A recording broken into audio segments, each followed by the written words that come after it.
Magandang araw mga kabonggo. So for today's video, meron akong i-feature sa inyo na unit. So this one is Hyundai Porter 2 single cab 4x2. So ang unit na to is sold na sa ating walk-in customer from Samar, Leyte. So actually tumawag na si customer nung June 11 pa sa atin kasi nag-inquire siya. Nakita niya yung ating vlogs doon sa ating YouTube.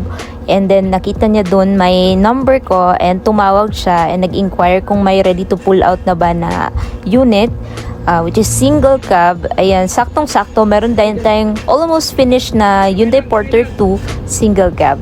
So pumunta sila dito nung Friday, June 20. And then, chinek nila yung unit tapos nagustuhan nila at nag-down payment sila for reservation para makuha ng June 22, Lunes ng umaga. So, ayan na nga, natapos na natin yung unit. Nalagyan na din natin ng mga chrome accessories tapos yung mga freebies natin na jack and tire wrench. Tapos, spare tires din. And, ayan, papunta na tayo sa terminal sa Ecoland kasi doon yung gusto ng customer na i-meet yung yung sasakyan na nabili nila sa atin.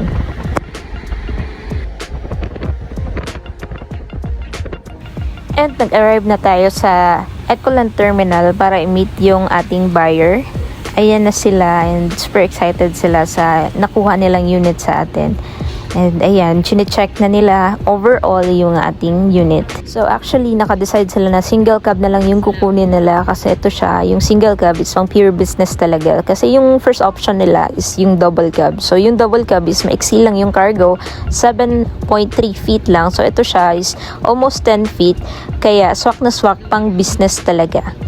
So, yung specs pala ng ating unit. So, this one is Hyundai Porter 2 single cab Euro 4 D4CB engine, 2.5 diesel. So, this one is timing chain, CRDI, full electronic. So, as you can see, yung bumper natin is pang Euro 5.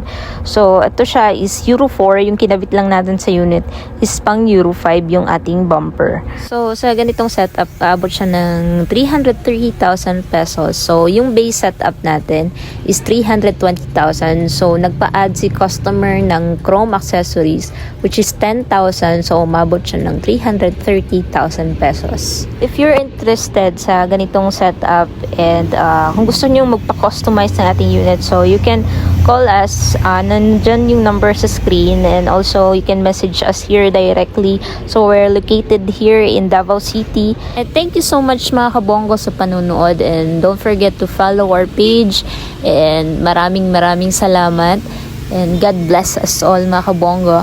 Bye-bye!